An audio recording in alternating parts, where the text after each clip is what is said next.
Bienvenue sur ma chaîne YouTube. Pour les nouveaux, on va dire qui ne savent pas. Depuis quelques temps, je poste des vidéos. En général, moi, je réagis sur les relations hommes-femmes. Aujourd'hui, on va réagir sur la vidéo d'une petite, on va dire, une petite créatrice de contenu qui malheureusement, dans sa famille, ça se passait pas bien et a été attouchée et a été agressée. Ok? Sexuellement, je précise.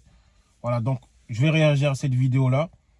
Et je vais vous dire de ce que moi j'en pense après cette vidéo-là. Donc je vous mets la vidéo tout de suite et on revient après. De sa chambre.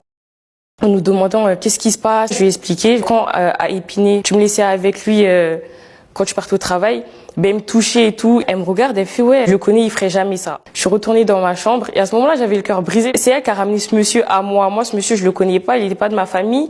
Moi, je m'attendais à ce qu'elle me soutienne. Rien du tout. Tout a commencé quand j'avais 7 ans. Faut savoir que c'était au départ l'amie de ma mère. Pour pas que je me retrouve seule chez moi, elle me disait de temps en temps d'aller chez lui. C'était quelqu'un de très gentil. Donc en gros, dans cette vidéo, j'ai pas mis tous les extraits parce que c'était assez long. De ce que moi j'ai pu comprendre, c'est que cette petite fille-là, cette jeune fille, maintenant elle est majeure, elle a, je crois 19 ans ou 20 ans max à peu près. En tout cas, l'histoire s'est passée quand elle avait 7 ans. Voilà. Sa mère, un de ces quatre, ne sachant pas où faire garder son enfant, avait un ami, enfin quelqu'un qui disait que c'était son ami en tout cas, à qui elle a laissé sa fille, qui est dans la vidéo, qui avait 7 ans à l'époque. Donc la petite 7 ans, gamine, voilà, dans un monde de bisounours, elle ne comprend rien, on veut juste la faire garder entre guillemets. Donc elle se fait juste garder entre guillemets chez la personne. Au début ça va bien. Au bout de quelques fois, quand elle repart là-bas, le gars il commence à la toucher, à prendre sa main, lui mettre dans son pantalon à lui, la faire toucher. Enfin, en gros, il commence à commencer les conneries. Vous savez, les horreurs. Elle est petite, elle a 7 ans, elle comprend rien. Pour elle, c'est tout à fait normal. Vous voyez, elle veut pas expliquer ça à sa mère parce qu'elle se dit, sa mère va pas la croire. Elle va se dire que c'est sa fille la fautif. Vous voyez. Et du coup, par rapport à ça, elle le dit pas.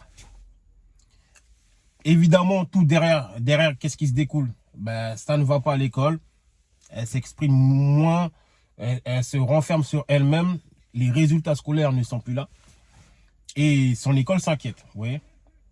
Elle veut toujours pas raconter. Un de ces quatre, elle décide de le raconter, mais comment ça s'appelle? L'assistance sociale ne la prend pas au sérieux. Et ça change comme ça. Un de ces quatre, elle est prise vraiment au sérieux. On la met dans une famille d'accueil. Voilà. Pendant un laps de temps, donc elle voit plus sa mère.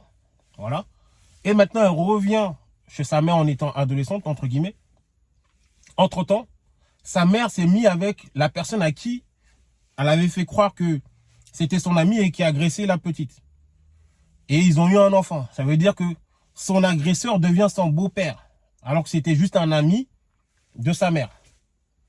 Donc, elle revient dans ce climat un peu clivant, on va dire, un peu qui fait peur en fait. Parce que ton agresseur, au lieu d'être derrière les barreaux, ça devient ton beau-père, légalement.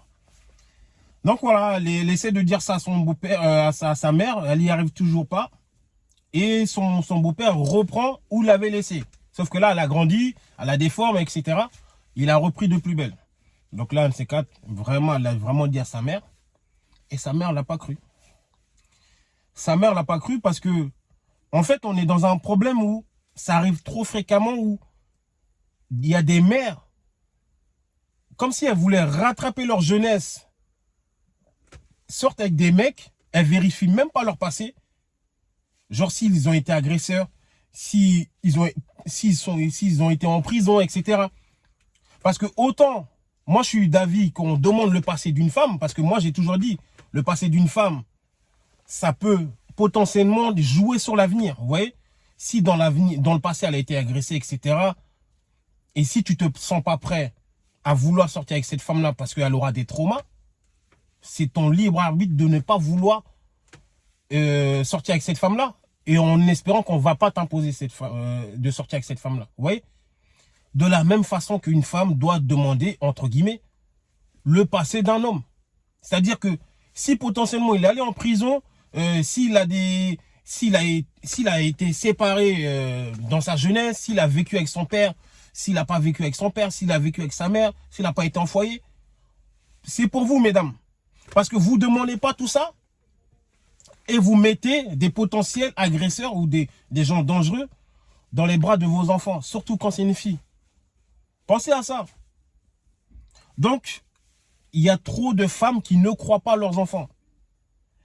Bon, moi je suis noir, je pourrais me dire oui, c'est que les Africains, etc. C'est un problème qui touche beaucoup de mères. Et peu importe la couleur de peau, je vous le précise. Il y a beaucoup de mères, peu importe la couleur de peau, qui veulent rattraper leur espèce de jeunesse avec leur mec. Et elles oublient leurs enfants. C'est-à-dire que l'enfant, quand il subit un truc, que ça soit fille comme garçon, mais c'est beaucoup plus les filles.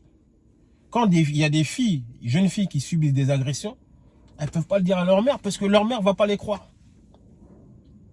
Parce que il y a la parole qui est un peu fermée. Il y a la parole de bon, peut-être que ma fille est morte, elle veut se rapprocher de mon gars.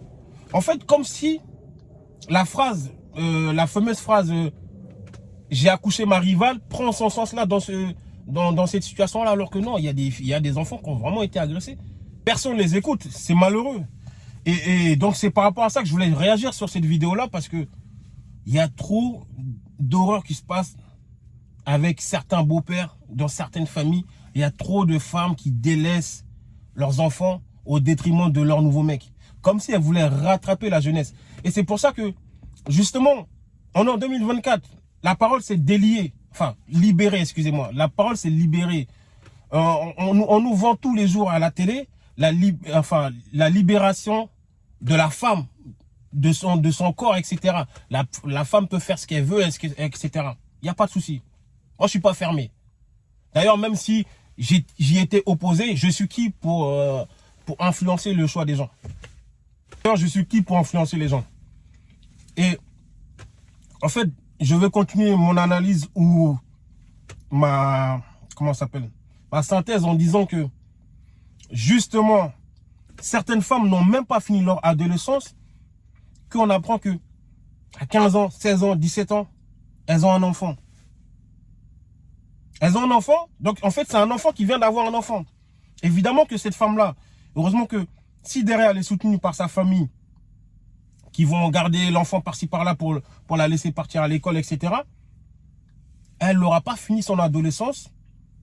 Et souvent elles ont une tendance à se comporter comme je viens de le décrire pour la vidéo en fait, malheureusement. À 30 ans, 40 ans, même c'est plus à 40 ans, elles vont vouloir revenir en enfance, comme pour histoire d'essayer de terminer leur adolescence quand ils n'ont pas eu. Parce que à 17 ans, 18 ans ou à 15 ans, 16 ans, on ne peut pas être mère. Même si tu es mère, tu ne peux pas savoir c'est quoi le mot mère en vrai. À 15 ans, 16 ans, pour moi, même si on a toujours dit que la femme est en avance mentalement sur l'homme, pour moi, à 15 ans, 16 ans, 17 ans, 18 ans, 20 ans, même jusqu'à 20, 21, 22, t'es une petite conne, excusez-moi. Même s'il y en a, ils vont te dire, oui, mais je suis mature. Hein, t'es mature de quoi? T'as même pas fini ta jeunesse en vrai. Alors c'est bien beau qu'on a libéré entre guillemets l'acte ou la parole des femmes, mais il y en a qui font n'importe quoi avec ça. Il y en a qui font n'importe quoi et ça donne ça malheureusement. Il y a des femmes à 40 ans qui délaissent leurs enfants pour se consacrer à leur nouveau mec. C'est-à-dire que ta fille te dit elle s'est fait agresser, ben tu vas pas l'écouter. Tu vas dire, oh, elle me veut quoi? Elle veut me piquer mon mec. Ton enfant ne doit pas être ton rival. Ou ta rivale.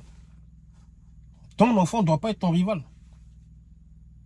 Donc c'est dommage.